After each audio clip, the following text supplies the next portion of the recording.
Que é a doutrina espírita? É uma filosofia de vida, é o encontro do homem com Deus. É o Consolador prometido por Jesus. São os Espíritos soprando por toda a parte o hino da caridade, que também pode ser chamado de hino do amor. A doutrina espírita, ao apresentar o homem a Deus, faz com que o ser comece a entender as diferenças sociais, o porquê da dor e dos sofrimentos e, à medida que vai amando o Senhor, também vai aceitando melhor as vicissitudes da vida material. E não fica tão enraizado à matéria, vive no corpo físico, mas sua alma, quando precisa, corre em espírito para os braços do Pai amado. A doutrina esclarece o homem, conscientizando-o de que tudo que existe de bom no plano físico é obra de Deus e foi feito para o conforto dos encarnados, e que ele, o homem, pode desfrutar de todo o avanço científico, desde que não prejudique a si mesmo e ao próximo. Para servir a Deus e crescer espiritualmente, o homem não precisa cobrir-se de andrajos. A doutrina espírita, com sua vasta biblioteca, chama o homem para a realidade espiritual, e este não pode, jamais, dizer-se ignorante. Aí está a diferença das religiões com a doutrina espírita. Ela veio para mostrar que só existe um caminho, chamado perfeição, e é obrigatório todos os filhos de Deus caminharem por ele. Por isso, na doutrina não se concebem ídolos, porque o único ídolo que não decepciona o homem é Deus. Podemos dizer Jesus e Deus. Mas Jesus, sendo um espírito sublimado, disse: bom, só Deus o é. E ele, sendo nosso mestre amado, que sempre está nos ensinando a humildade, não gostaria que nós o transformássemos em nosso ídolo supremo e brigássemos em nome dele, caluniando irmãos de crenças diferentes, como se o nosso Cristo fosse melhor do que o deles. Por isso o mundo maior sempre afirma que Jesus não criou religião alguma e que enquanto o homem só buscar religião, ele vai se esquecer de lutar pela própria perfeição. A religião separa os homens, e o Cristo nos ensinou muito bem que o maior mandamento é amar a Deus e ao próximo. Como pode um fanático religioso amar alguém que não professa a mesma fé que ele? Enoque, então se os espíritas também ficassem brigando, por julgarem que o espiritismo é o único caminho da salvação, eles estariam errados. Mais do que errados. Eles chegaram à doutrina, banharam-se na fonte do conhecimento, mas nenhuma gota da água purificada da doutrina adentrou seu coração. A doutrina espírita não foi entregue a Allan Kardec para criticar, separar ou julgar-se a melhor. Ela é a terceira carta de Deus para os homens. A primeira, quem a recebeu foi Moisés. A segunda, Deus fez com que seu Filho querido a trouxesse até os homens e a lesse para a humanidade. E com que autoridade divina o Cristo fez? Ele foi explícito quando apresentou o samaritano como exemplo, quando curou o servo do centurião, quando curou a mulher fenícia. Quanto exemplo de bondade! O Cristo não repudiou o samaritano nem o soldado romano ou a mulher fenícia. Ele mostrou ao mundo físico que só o amor leva o homem a Deus, e não só a fé que ele diz professar. A doutrina espírita é a terceira carta, trazida pelos espíritos. Para melhor compreender essa carta, vamos até João, capítulo 14, versículos 15 a 16 igual-se-me a mais, guardai os meus mandamentos. E eu rogarei ao Pai, e ele vos enviará outro Paráclito, para que fique eternamente convosco. E o Consolador aí está, ao lado dos encarnados, consolando, explicando tudo que ontem assustava. Hoje, quem estuda a doutrina sabe que os espíritos estão em toda parte, e para que o homem tenha boas companhias, tem de lutar pela perfeição. Na terminologia jurídica grega, o termo Paráclito significava o advogado chamado para defender a causa de alguém. Em João, significa intercessor, consolador, que ajuda os discípulos do Cristo, no vasto processo que o mundo materialista desenvolve contra eles. Portanto, a doutrina espírita não é uma invenção de Allan Kardec nem uma doutrina kardecista. Ela é simplesmente mais uma carta de alerta ao homem e, como tudo que é divino, o homem precisou de alguém para explicá-la. A primeira, Moisés a recebeu, a segunda, Jesus explicou, e a terceira, os Espíritos do Senhor, ao lado dos homens de boa vontade, estão tentando explicar à humanidade. Sendo assim, Como podem as casas espíritas esquecerem-se da grande missão de melhorar a criatura humana? Tem razão, Raito. É com pesar que, ao visitarmos alguns centros espíritas, vemos que a grande preocupação deles é formar grupos mediúnicos e de desobsessão, para auxiliarem os desencarnados, esquecendo que a Terra vive momentos de dor e de desespero e que a finalidade da doutrina é melhorar os homens, e não os espíritos. Se cada casa espírita conseguir mudar a conduta de alguns dos seus frequentadores, poderá considerar-se uma casa do Senhor. Mas a casa espírita cujos frequentadores não se preocupam com a reforma íntima, e por onde passam deixam um rastro de falta de educação doutrinária, essa casa precisa reformular os seus ensinos. Doutrina espírita não é mediunismo, é trabalho ao Senhor. Enoque, acho ridículos aqueles que se dizem espíritas, mas conforme o centro que frequentam mudam até a voz, que fica cavernosa, falam baixinho, igual às almas do outro mundo.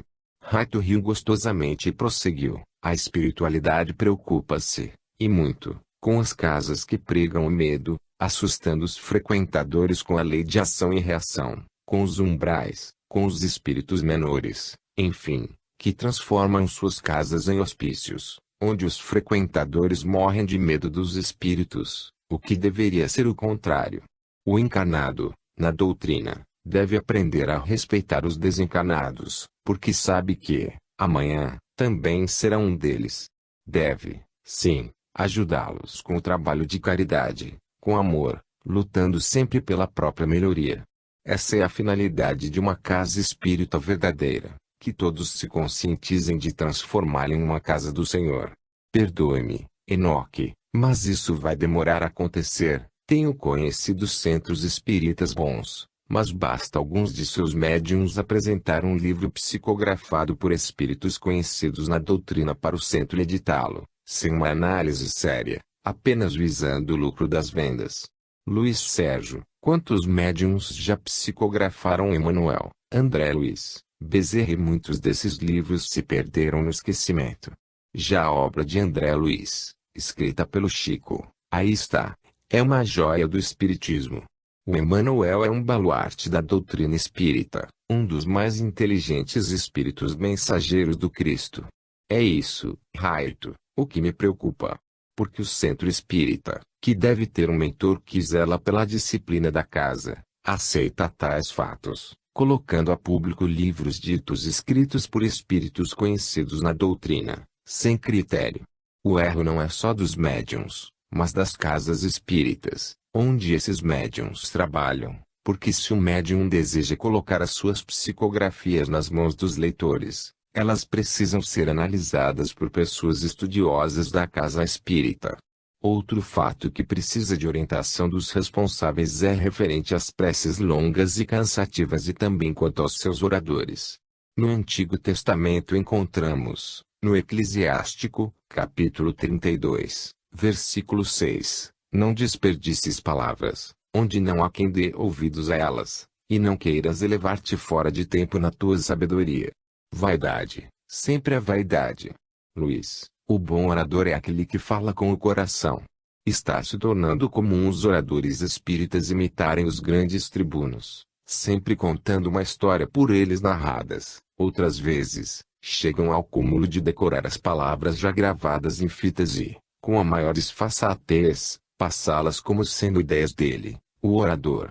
Quantos não dizem uma palavra sem citar um personagem famoso? Sócrates já deve estar cansado de ouvir o seu nome. O que se deve fazer para realizar uma boa palestra? Falar com o coração, preparar-se, e não jogar palavras fora. O fato é que há falta de bons palestrantes. Felizmente, já estão surgindo cursos destinados a prepará-los. E por que a carência de oradores? Por que não basta fazer o curso? Quem deseja falar em público tem de colocar-se no lugar de quem ouve as palestras, do contrário tornar-se-á mais um orador cansativo. Acreditamos que quase todos os centros espíritas hoje ficam à procura de bons oradores.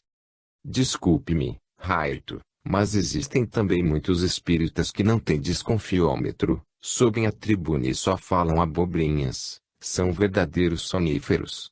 Concordo plenamente, Luiz.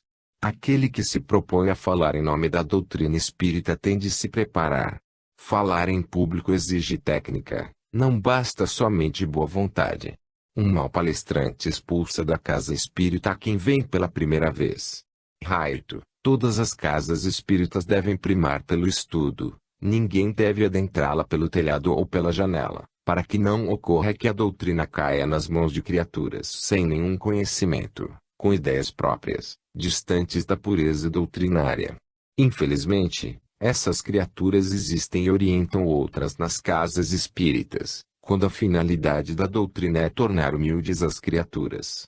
A orientação para que o iniciante busque a regressão a vidas passadas não é recomendável. A doutrina nos ensina que o esquecimento do passado revela ação providencial e sabedoria divinas.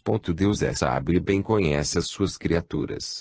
A lembrança traria gravíssimos inconvenientes, pode, em certos casos, humilhar ou então exaltar o orgulho, e, assim, dificultar o livre-arbítrio. Tudo tem uma razão de ser, e não é o homem que vai atrapalhar o plano de Deus.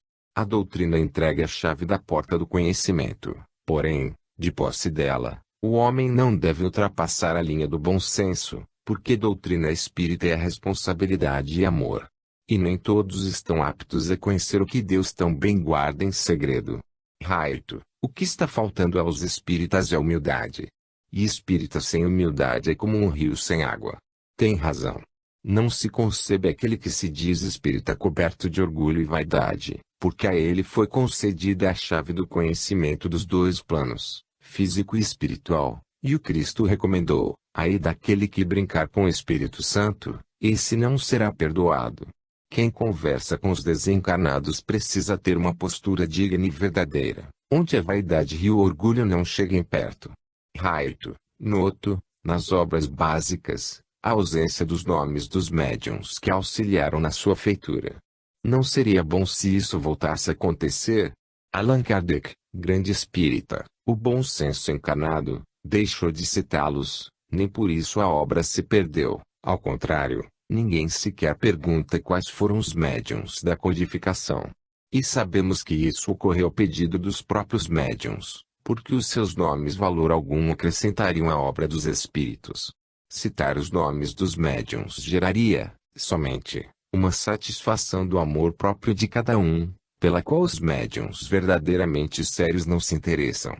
O médium de Jesus jamais se envaidece por um trabalho intelectual. Aqui prestam apenas o seu concurso mecânico, sabendo muito bem que a obra não é dele. O médium vaidoso coloca o seu nome, e a vaidade toma conta da sua alma, julgando que a obra é sua. Muitas vezes o que diz que escreve, deste ou daquele espírito, longe da verdade se encontra. Nas páginas dos livros, o leitor só encontra fragmentos de algumas obras espíritas e que o médium vaidoso diz pertencerem a este ou aquele espírito conhecido no meio espírita. Você é a favor de pseudônimo, Raito? O pseudônimo, na época atual, não seria aceito pelo leitor, que já se acostumou a buscar o nome dos médiuns. Os responsáveis pela doutrina que deveriam ter continuado a não citar o nome dos médiuns. Será, Raito, que não ia virar uma bagunça. Não. O leitor estudioso, fiel à doutrina, busca o bom livro pelo seu conteúdo. Fiscal vigilante, ele conhece o modo de escrever do espírito e tem o conhecimento de que ninguém retroage, principalmente o espírito que já possui uma obra respeitável. Mas existem médiuns que dizem que o espírito mudou, porque evoluiu. Desculpe-me, Luiz, o espírito não pode evoluir, retroagindo. Muitas vezes deparamo-nos com livros, que se diz de espírito conhecido, que nos causam pesar, pois, em vez do espírito ter progredido, ele andou para trás. Só o médium vaidoso é que não percebe. Difícil, não, Raito. Não acho difícil. Está na mão do leitor analisar cada escrito que chega às suas mãos, não aceitando tudo, apenas porque no livro está o nome de um espírito que ele aprecia. Você tem razão, Raito. Há leitor que apenas coleciona as obras e não as estuda. Basta um médium colocar o nome de André Luiz em um de seus livros e o leitor compra a coleção. Aí nos fez lembrar do Márcio Bittencourt, eminente médico da Casa de Maria. Ele sempre diz: quem não estuda come minhoca por caviar. Quantos médiuns hoje dizem que recebem Jesus, Maria, enfim, espíritos veneráveis? Há muito tempo venho pedindo à minha mãe, Zildinha, que fique atenta, pois estou ciente de muitos fatos desagradáveis que estão ocorrendo pelo Brasil afora. Toda teoria, em contradição com o meu modo de escrever, deve ser rejeitada. Tudo partiu de um grão de areia, e jamais irei contra um item de tudo o que até hoje escrevi. O que me assusta é a insuficiência de conhecimento de certas pessoas e a tendência de outros, de tomarem seu próprio juízo em relação à minha tarefa. Luiz, a espiritualidade maior exerce um controle universal, e esse controle é uma garantia para a unidade futura do espiritismo, que anulará todas as comunicações opostas e contraditórias que ocorrem com este ou com aquele espírito por ela escolhido. Assim espero, porque os espíritos não têm como se defender. Bem, querido amigo, até mais ver. Quando desejar nos encontrar, busque-nos aqui, na universidade, porque ultimamente, devido a muitos jovens estarem desencanando por excesso de velocidade e overdose, quase não estamos indo à crosta da terra. Mas tenha certeza que o querido amigo e irmão será sempre bem recebido onde nós estivermos, porque o seu trabalho, Luiz, nós o consideramos um pomar, onde o irmão depositou a semente do amor. Esta semente tornou-se a árvore frondosa, cujos frutos alimentam as almas famintas de amor. Continue regando com a água do Evangelho seu pomar. E se alguma ave daninha desejar bicar um dos seus frutos, recorde-se de que o Cristo, mesmo sendo um espírito sublimado, o Filho de Deus, não se viu livre dos açoites do caminho.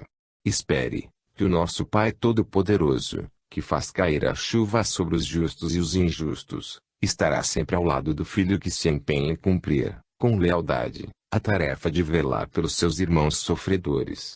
Raito me abraçou com carinho e saiu radiante.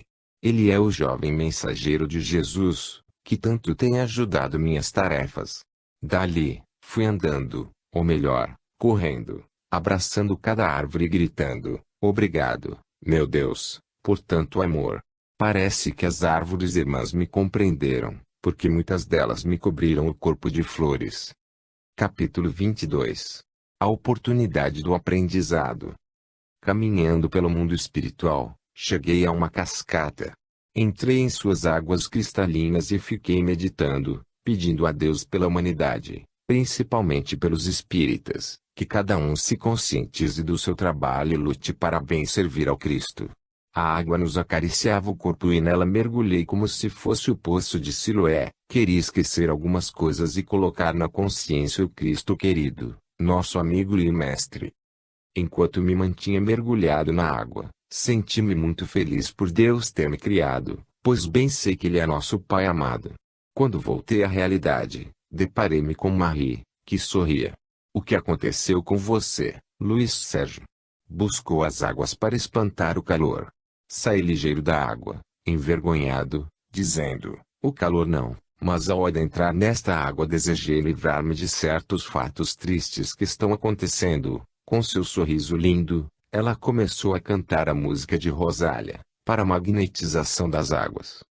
Água que cai do céu, água que compõe meu corpo, água que molha as flores, água que cura as dores, és tão bonita, que vives a jorrar, água bendita, vem me curar, nos riachos, nos rios, nas cidades, nas matas, nos lagos tão frios, nas lindas cascatas, sempre estás, água amiga, estás a jorrar, sempre estás, água amiga, estás a jorrar, água que cai do céu, água que compõe meu corpo, água que molha as flores, água que cura as dores, nas casas tão lindas, nos barracos pobrezinhos, és sempre bem-vinda, nem que seja um pouquinho, sempre estás, água amiga, estás a jorrar, sempre estás, água amiga, estás a jorrar, vamos magnetizar estas águas, para curar as dores e as mágoas.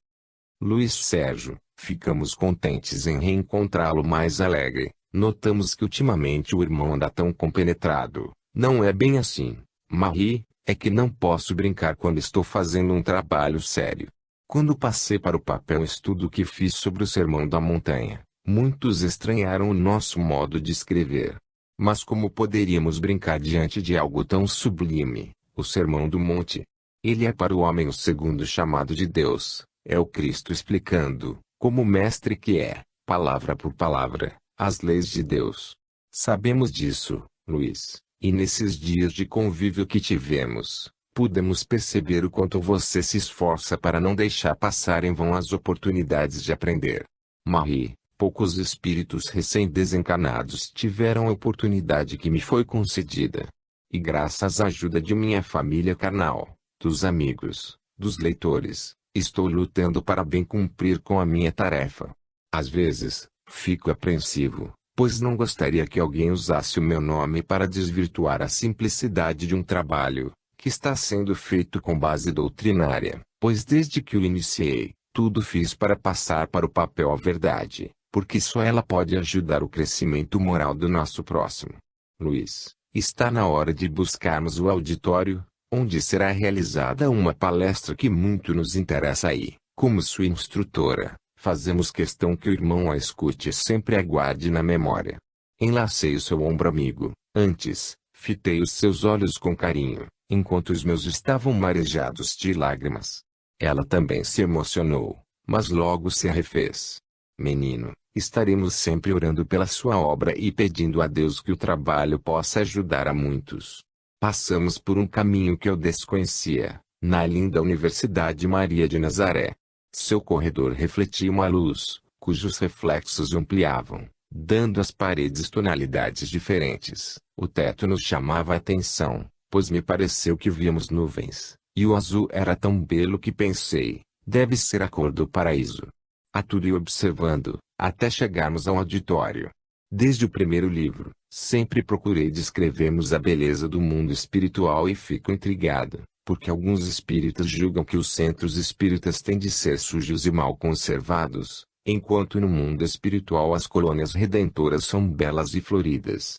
Mas, deixa pra lá. Sentamos naquelas poltronas, cujos recursos para levar a plateia a se comunicar com o orador são dos mais modernos. Cada braço da cadeira tinha um painel repleto de botões. Algum leitor irá perguntar, mas no mundo espiritual os espíritos não se comunicam pelo pensamento. Onde este espírito, ainda imperfeito, chamado Luiz Sérgio, trabalha, a comunicação entre as criaturas ainda se parece muito com a do plano físico. As conversas telepáticas ocorrem, mas somente entre espíritos de mais alta hierarquia, quando se faz preciso, nas ocasiões onde o espírito, menos evoluído, precisa receber orientação dos espíritos superiores, em algum trabalho que realize em prol do próximo. Reparei bem minha cadeira e me coloquei apto a fazer algumas perguntas. Nisso, adentrou o auditório um espírito, cujos raios de luz davam à sua figura uma sublime leveza, como se estivesse flutuando. Cumprimentou a todos e orou: Senhor, cujos olhos penetram o abismo da consciência humana, mesmo que nela esteja oculto algo que não quer confessar. O homem pode esconder-se de si mesmo, mas nunca poderá esconder-se de vós, Senhor. Agora, que a carcaça da carne ao pó retornou, nossos gemidos dão testemunha do quanto desagradamos os vossos olhos. Vós, Senhor, iluminastes a terra e aos seus habitantes com a luz do vosso olhar, mandastes as vossas leis, e o homem preferiu o bezerro de ouro. Ainda acreditando na perfeição dos vossos filhos, mandastes à terra o vosso primogênito, o nosso amado Jesus, mestre e irmão da humanidade. Mesmo assim, ainda não desejamos conhecer-vos, Senhor, mas vós nos conheceis tal qual somos. Não adianta confessarmos com palavras, com a voz da carne, os nossos erros. Precisamos, Senhor, usar as palavras da alma, com os gritos do pensamento, pois que vossos ouvidos já tão bem conhecem cada um dos vossos filhos. Também sabemos, Senhor, que como abençoais os justos, assim, ó nosso Deus, desejamos que nos perdoeis os erros cometidos, por não obedecermos às vossas leis. Aqui nos encontramos para nos dirigirmos a esses nossos irmãos que, como nós, um dia também desrespeitaram as vossas leis e foram para a cadeia da carne. Pedimos que, neste momento, em que vamos conversar com os nossos irmãos, eles sintam que lhes declaro a verdade. Gostaríamos que, para cada aluno desta casa divina, pudéssemos provar que falamos a verdade, e que eles nos ouçam. Contudo, sabemos que aqueles a quem a caridade já abriu os ouvidos irão acreditar em nós.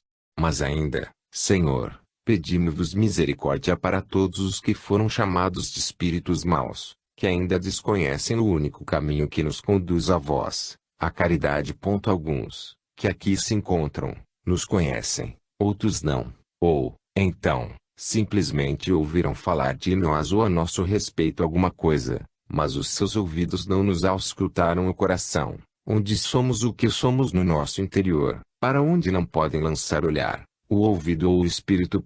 Querem, contudo, ouvir-nos, dispostos a acreditar que a caridade é que nos torna justos, é ela que nos faz acreditar em vós e em nós mesmos.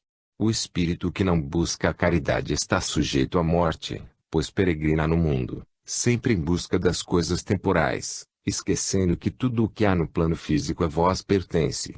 E quem já vos foi apresentado, nosso Deus amado, não pode viver apegado aos aplausos, à glória e às riquezas. Porque o amigo mestre, Jesus Cristo, ensinou que quem o seguisse no caminho da vida, estes seriam os vossos servos, os irmãos de Jesus. A Ele, Senhor Deus, nos mandastes servir, se quiséssemos viver em vós e convosco.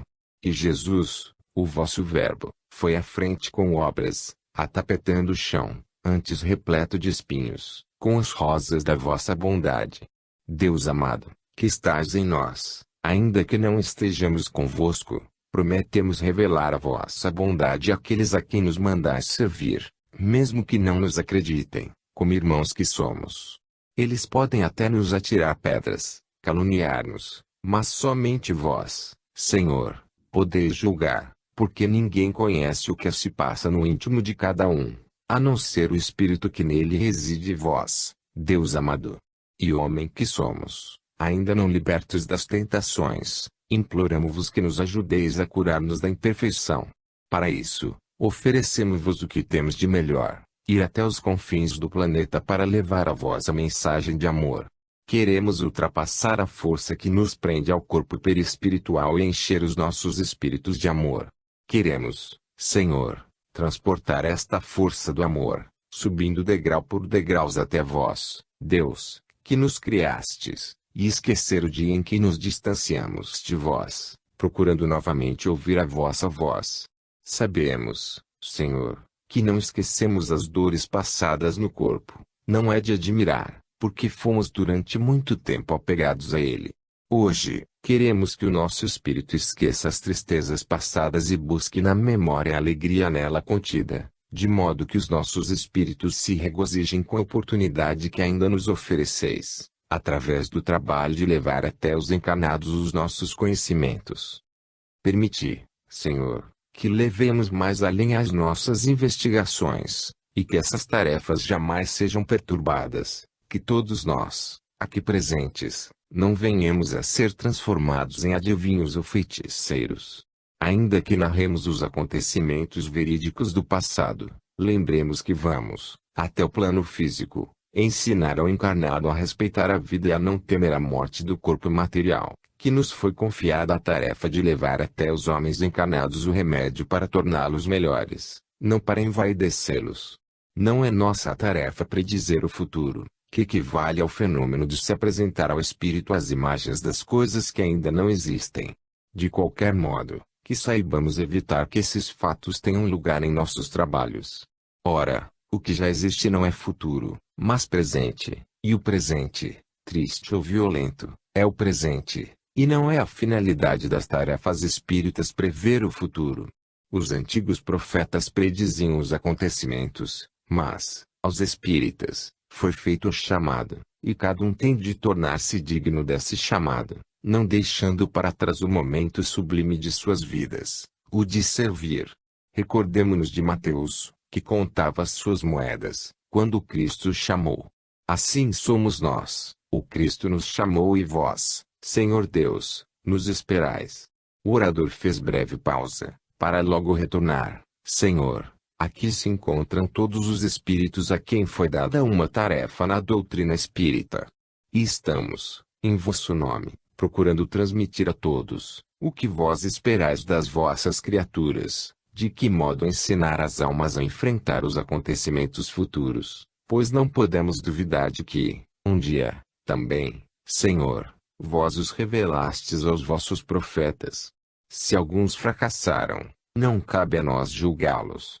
A doutrina espírita é a terceira revelação divina e ninguém tem o direito de ultrajá-la. Os espíritos vaidosos, pseudo-sábios, que vêm ditando mensagens, apoderando-se de nomes respeitáveis, esses sentirão o ranger dos dentes. Os escritos que são levados até o plano físico obedecem a uma disciplina divina. Para que cheguem às mãos dos leitores, passam pelo departamento da psicografia. Não se trata de brincadeira. Essa operação está demasiado acima da nossa inteligência. O nosso espírito arde em ânsias de compreender este enigma tão complicado. Se existem criaturas que brincam em nome dos espíritos, logo receberão a consequência dos seus atos levianos. Fazei, Senhor, com que nelas penetrem, e lhes sejam claros, os vossos ensinos da humildade. A quem devemos interrogar sobre estas questões ou a quem poderemos confirmar a nossa ignorância? A vós, Senhor, e a nossa consciência. Somente vós nos ensinais a viver de verdades. Cada um de nós deve sempre vos pedir que nos livreis da vaidade. Dai-nos, Pai, o que vos pedimos, vós, que verdadeiramente sabeis presentear os vossos filhos com dados valorosos. Dai-nos o bom senso de tudo analisar antes de levar até nossos irmãos encarnados. Pedimos para vós, Deus amado, que Jesus seja sempre o nosso mestre de humildade, e em nome dos Espíritos do Senhor, que ninguém nos perturbe o trabalho doutrinário. Prometemos estar firmes na vossa verdade, não toleraremos a vaidade, a falta de conhecimento da doutrina espírita, devido ainda à enfermidade das almas dos homens. Concedei-nos, Senhor, a graça de continuarmos o nosso trabalho em prol do nosso próximo. Quão longe eles se encontram de vós, Senhor, esquecendo as consequências dos seus delitos. Sarai nossos olhos, para nos alegrarmos com a vossa luz. Entoai vossos louvores àquele que vos compreende a doutrina espírita, e quem não vos compreender, ainda, abrigai-o em vossos braços também. Ó, quão sublimes sois, por levantardes os que caíram, mas não deixeis cair aqueles de quem sois o Pai Todo-Poderoso. Graças a vós, os humildes de coração possuem as suas moradas e os seus trabalhos. Guardai, Senhor, a todos aqueles em quem confiais. Assim seja. Quando ele se calou, suave música tomou conta do ambiente. Só então reparei os nossos companheiros e vi que todos os espíritos ali presentes estavam chorando de emoção, pois todos têm sobre seus ombros a tarefa de ajudar os encarnados. Percebi que ali se encontravam espíritos de todo o planeta, não só brasileiros, como de outros países. Marie me convidou a sair e, quando o fizemos, observamos que o auditório tinha várias frisas. Acreditamos que cada uma delas era ocupada por espíritos de graus evolutivos diferentes. O auditório possuía o seguinte aspecto: os compartimentos pareciam camarotes. Os espíritos que ali estavam eram tarefeiros no plano físico, trabalhadores do Senhor. Marie, que lugar lindo! Pena que era tanta a minha emoção, que não queria desgrudar os olhos do palestrante. Mas quando pude perceber aqueles andares repletos de irmãos atentos e emocionados, em algumas daquelas frisas só vi os lugares, pois meus olhos não tinham condição de divisar os espíritos ali presentes. Eles foram acomodados, Luiz, por grau evolutivo. Irmã, a espiritualidade maior está preocupada com o espiritismo.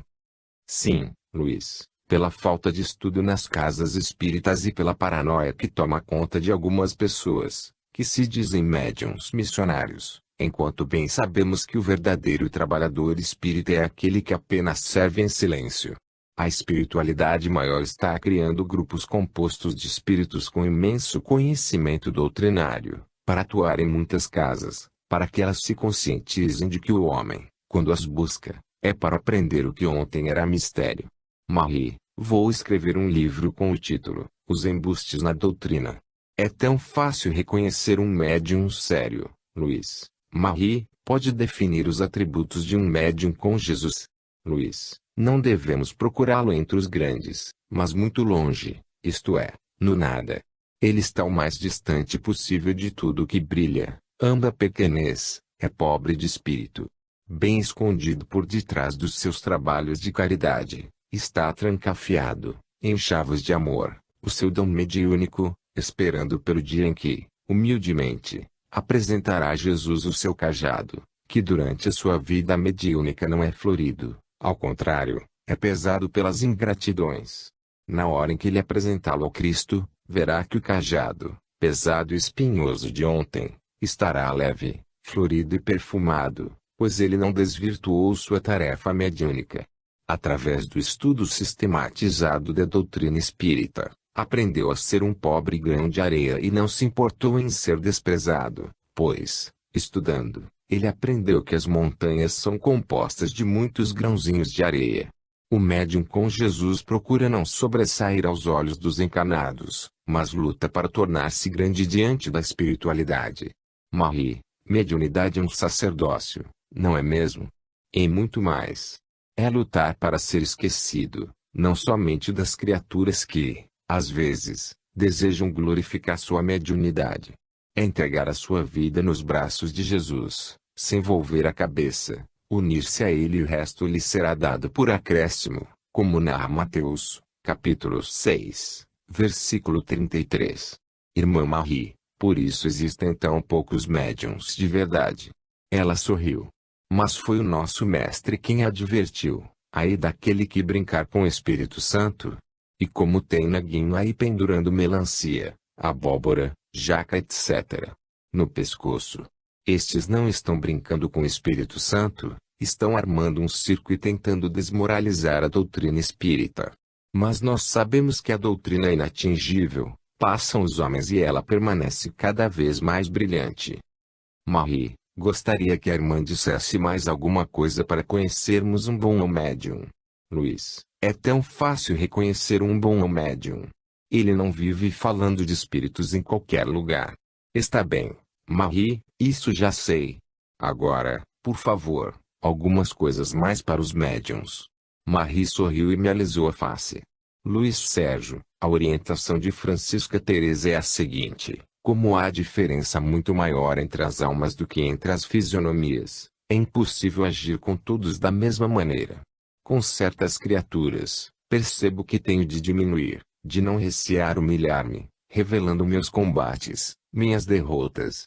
Ao verem que tenho as mesmas fraquezas que elas, as minhas irmãs me confessam também, por sua vez, as faltas de que se recriminam, e se alegram de que eu as compreenda.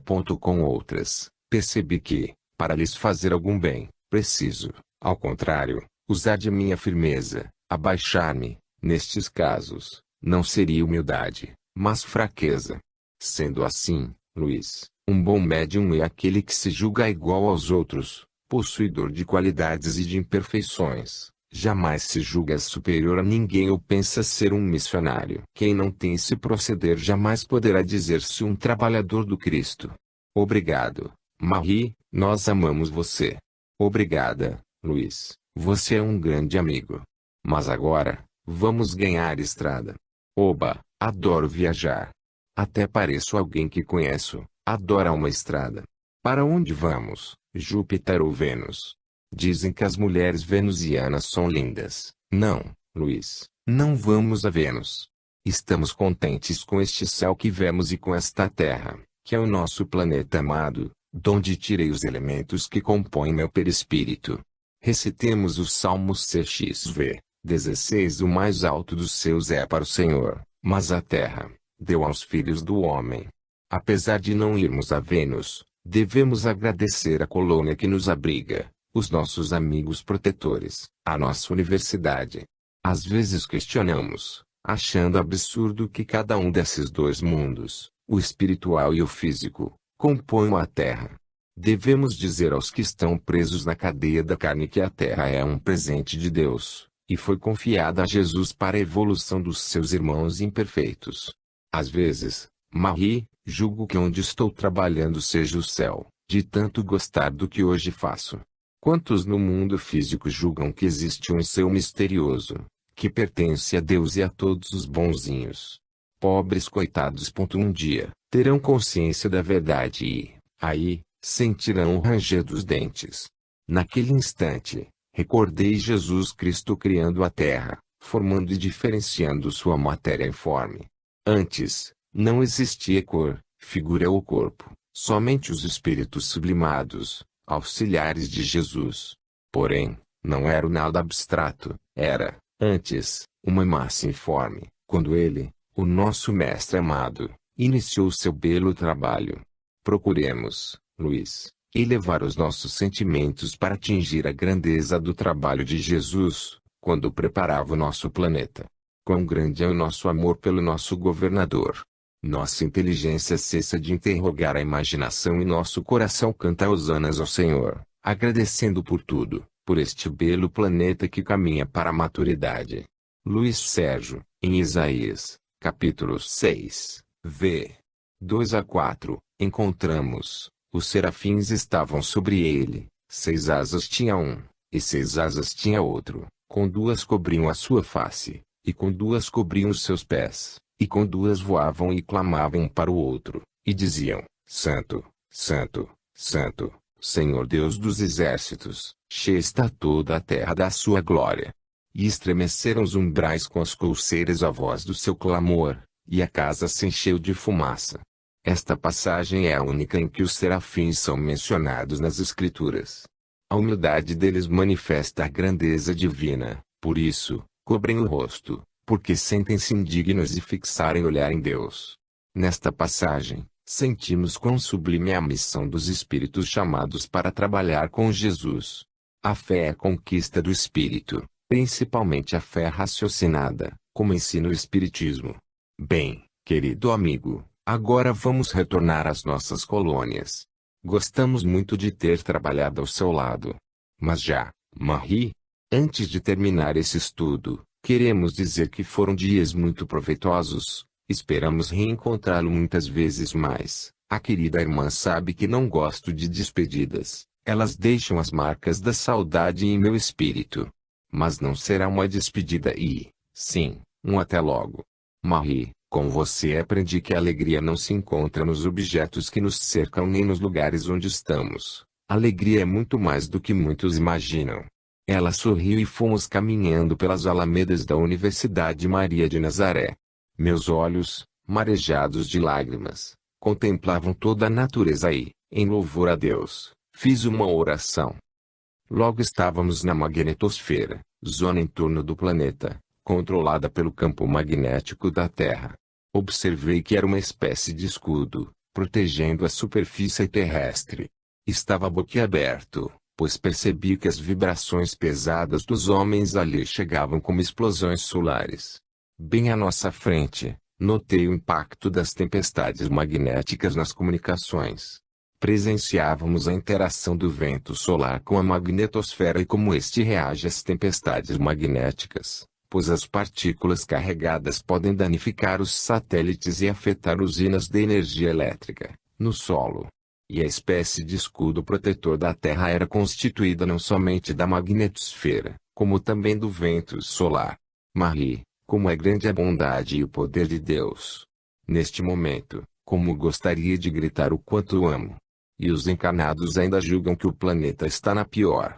O planeta está evoluindo. Entretanto, muitos homens estão comprando a passagem para outro planeta, inferior à Terra. Hoje, a sociedade moderna não sabe viver sem satélites, telefones celulares e outros confortos. Mas está nas mãos de Deus, e não nas do homem, esse conforto. Se a humanidade não respeitar a natureza, logo será privada de todas essas conquistas. E os cientistas sabem disso, Luiz. Marie, como gostaríamos de ter o curso do Raito para fotografar toda essa beleza e depois projetar essas imagens mentalmente, para quem não tem o privilégio de chegar até aqui. Marie nada falou. Fixei o olhar nos buracos negros e nos choques das galáxias. O que me impressionou foi o bombardeio dos prótons, que pareciam guardiães mostrando o seu poder, como se desejando nos expulsar dali. como se fôssemos intrusos ou espiões. Parece que estamos incomodando, comentei. Não, Luiz, a nossa presença em nada incomoda, pois também pertencemos a este espaço. Porque o homem ainda duvida que exista vida em outros planetas, Marie. Ignorância e falta de conhecimento da grandeza de Deus. Caso somente a Terra fosse habitada, Deus não seria o ser mais inteligente do universo. É como se alguém construísse um país, dividisse em estados, colocasse as cidades e somente uma casinha fosse habitada. A vaidade do homem é que o leva a imaginar que só existe ele no universo. Bendita a doutrina espírita, que afirma que a casa do Pai tem muitas moradas. Porque o nosso planeta querido ainda é um lugar bem distante das moradas celestes. Porque os cientistas ainda não descobriram vida em outros planetas. Porque os elementos que resguardam esses planetas emitem raios que não podem ser vistos pela faixa óptica dos terráqueos. Mesmo com o avanço da ciência, os telescópios não são ainda capazes de enxergá-los. Quando o povo estiver regenerado, os cientistas estarão aptos a divisar o universo. Até lá, o Pai estará esperando pela regeneração do nosso planeta. Ainda bem que a casa do Pai é o universo e nós somos herdeiros dele, e ele, o universo, nos pertence. Desculpe-me, Marie, mas me dá uma canseira pensar que temos de lutar para voltar ao paraíso. É bom que se diga que o paraíso é o universo e quando o espírito atinge a perfeição, não mais precisa reencarnar, ele conquista a vida plena. Para quem saiu da pedra lascada e já passou pelo reino vegetal e animal, até que já caminhamos muito. Devemos dar graças a Deus, Marie, por não nos encontrarmos estacionados, porque o espírito não retroage, mas o seu perispírito, sim. E como tem Naguinho com o perispírito completamente deformado. Esteja tem passagem, visto e passaporte para o planeta que está se aproximando da Terra, para buscá-lo. Marie lutava para não rir e, carinhosamente, convidou-me a retornarmos às nossas colônias.